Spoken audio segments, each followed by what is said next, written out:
now we will discuss the part 2. What is the function of digestive glands and how the digestion of food occur? So the digestion of food is occur with the help of different digestive glands. So different type of digestive gland like salivary gland, pancreas, liver, gastric gland and intestinal glands. So these are the glands which are playing a very important role because they release a digestive enzyme. The suffix of the digestive enzyme is age, ASE, like a carbohydrate that help in digestion of carbohydrates. So different type of carbohydrate digestive enzyme like amylase, ptyalin, maltase, etc. Proteases, protein digestive enzyme like aminopeptidase, dipeptidase, lipase, lipid digesting enzyme. So the group of digestive enzymes are known as hydrolases, which are released from the cell, released from the innermost layer of the cell, and that help in digestion of food inside the lumen. So such type of digestion is known as extracellular digestion. Extracellular, that means the digestion of food is occur outside the cell. Now first we will discuss about the salivary glands. So salivary glands, mainly it secretes saliva, the found inside the buccal cavity, and it contains 3 pairs of salivary glands.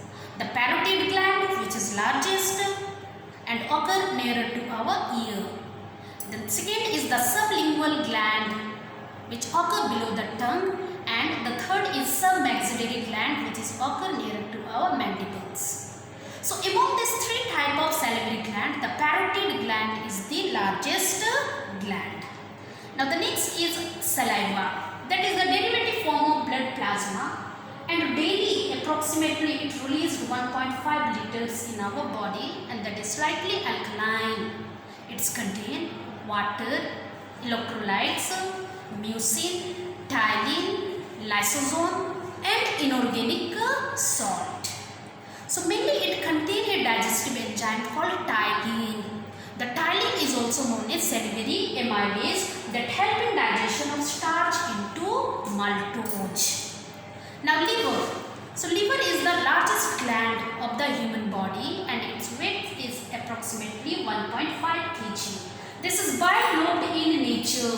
One side it contains a large lobe and the another side it contains a small lobe. And the main function in the digestion, it secretes a bile. Now if you will see the structure of this liver, this is made up of hepatic lobules. These are the hepatic lobules, which is known as the structural and functional unit of liver, and all the hepatic lobules are covered by a Gleason's capsule. Each lobules contain a large numbers of hepatic cells. And this hepatic cell secretes the bile that passes through the hepatic duct and stored in the gallbladder.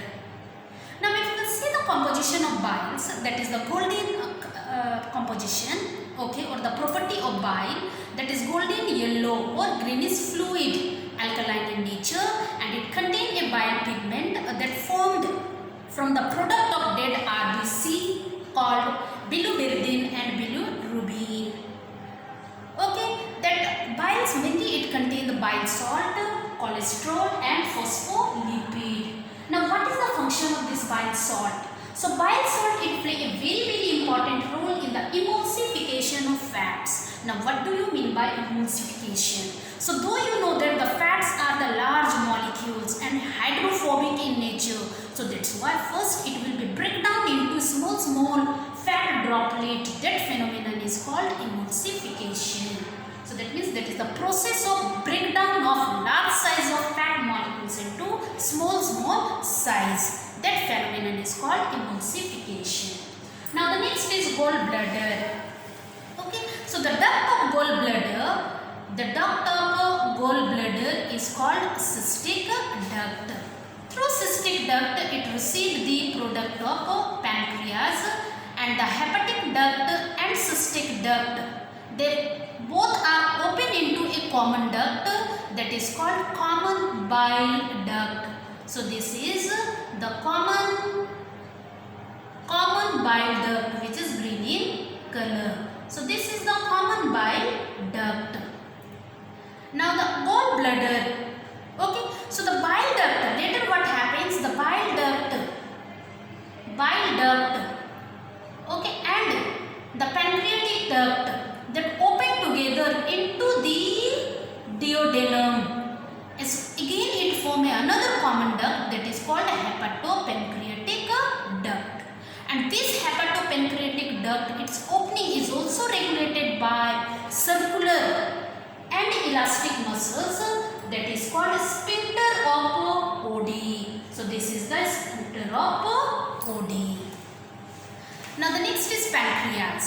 So the pancreas is located below the stomach or in between stomach and duodenum. So this is the second largest gland and also known as heterocrine gland because it is made up of both the endocrine cell as well as exocrine cell. Now the pancreatic duct open into the duodenum along with the bile duct, and the main function of this pancreas in digestive system, it releases a pancreatic juice. Yes, the combination of different type of enzymes which are alkaline in nature. So it contains a different type of digestive enzymes like trypsinogen, chymotrypsinogen, procarboxypeptidase, amylopsin. The amylopsin is also known as pancreatic amylase or step cells, that is also known as pancreatic lipase. Nucleases, yes, that help in digestion of nucleic acid. Now the next is gastric gland. So the gastric gland that found on the wall of stomach and which is made up of three kind of cell. What are the three kind of cell? The mucus cell, the second is chip cell. The chip cell is also known as zymogen cell, and the third is the oxalic cell, or that is also known as a parietal cell. So these three type of cell, they perform a different function. Like the mucus cell is also known as goblet cell, and what is its function? It secretes the mucus. The mucus is playing a very important role in the entire part of our alimentary canal because this mucus, it forms a protective layer in the wall of our alimentary canal, so that the digestive enzyme will not get directly contact with the epithelial cell of our alimentary canal. Now the second is oxalic cell or the parietal cell that secrete the hydrochloric acid and intrinsic factor. This factor is very essential for the absorption of vitamin B12 inside our body. Then the third cell is called chip cell or zymogen cell that secretes the enzyme like pepsin, renin, lipase, etc. Now let us a little bit discuss about the function of hydrochloric acid. So number one, it inactivates the secretion of salivary amylase. It also kills the microorganism and it maintains the lower pH which is favorable for the digestion of protein. Then the fourth, it activates the proenzyme pepsinogen to pepsin. So this pepsin, it helps in digestion of protein. Now intestinal gland, that is made up of simple tubular gland found throughout the small intestine.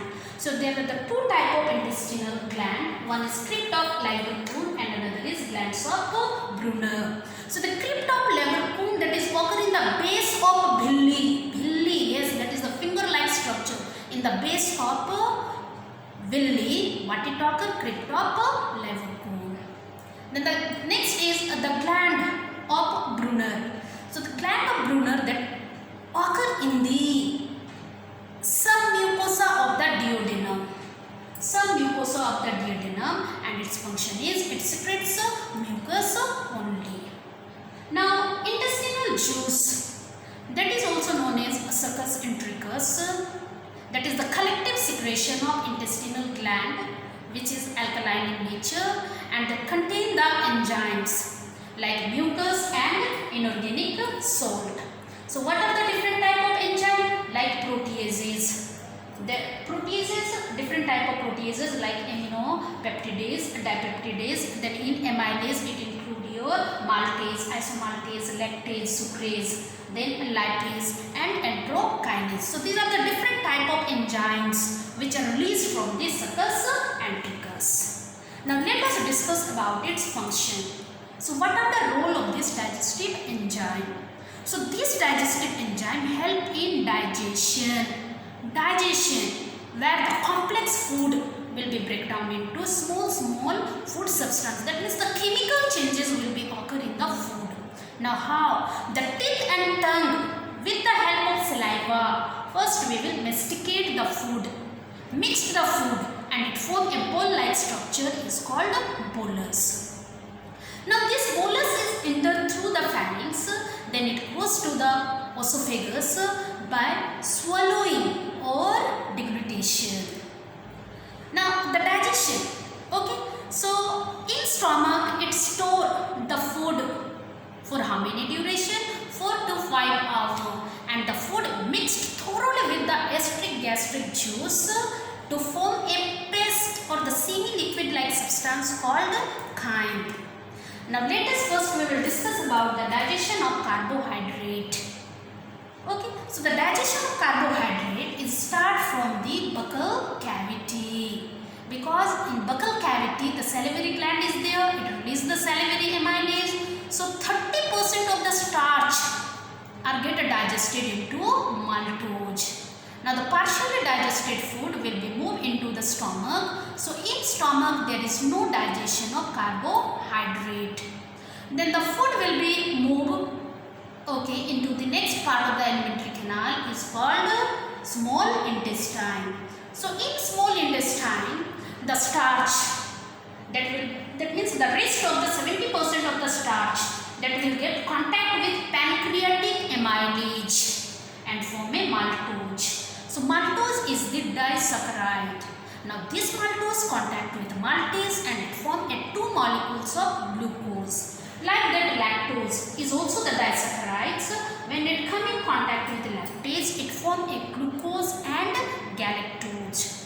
Now the sucrose is also disaccharide that will get digested with the help of enzyme sucrase and it form a glucose and fructose. So that means the complete digestion of carbohydrate is occur inside the small intestine and it form a monomer unit of the carbohydrate.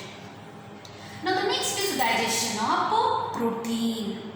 So in buccal cavity there is no protein digestion. So the digestion of protein is start from the stomach, where the inactive pepsinogen when contact with hydrochloric acid it form a what? Pepsin. Now this pepsin when it contact with protein it form a peptones and proteases. Now then from stomach the food will ultimately move inside the small intestine. Now in small intestine what happens? The trypsinogen is get activated into a trypsin with the help of enzyme enterokinase. And now this trypsin it activates the 2 inactive enzyme. Chymotrypsinogen, its active form is known as chymotrypsin, and pro-carboxypeptidase, its active form is known as carboxypeptidase. So these are the active.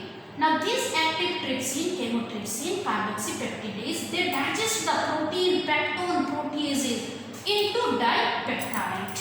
And this dipeptide is again digested with the help of dipeptidase and form a amino acid. So that means this dipeptidase it helps in breakdown of peptide bond which is occur between the 2 amino acid. Okay, so in this manner the digestion of protein is also completed where in this small intestine. Now the fats digestion. Okay, so if you will see the fat digestion in buccal cavity also there is no digestion of fats. So little bit in the stomach the gastric lipase hydrolyzes only the small amount of fats. Now in small intestine first what happens? The fats is get emulsified with the help of bile salt and it form a small fat droplets. Now these small fat droplets come in contact with pancreatic lipase and it form a diglycerides and later it changes into monoglycerides. So that means the pancreatic lipase it act on the ester bond and ultimately it form a fatty acid and glycerol. Now the next is nucleic acid digestion. So the nucleic acid digestion that directly occur inside the small intestine. First, the nucleic acid will convert into nucleotide. All of you know that the nucleotide is made up of three components like pentose sugar, nitrogen base and phosphoric acid. So when it will break down the simplest form of the nucleotide, first form a nucleosides, and these nucleosides when it break down, it form a sugar and a base. Now what are the end product of digestion? So the end product of the digestion, the carbohydrate, that is the glucose, fructose and galactose, and the end product of protein is called amino acid, and the end product of fats is called fatty acids and glycerol. Okay, so that means in this manner the digestion of food is completed inside the small intestine. Okay, that is semi-fluid in nature and that is known as chyli, so that it can easily absorb by our next part, okay, that in the small intestine with the help of villi. So now we will discuss the third part, that is the absorption of digested product and disorders related to digestive system. Thank you.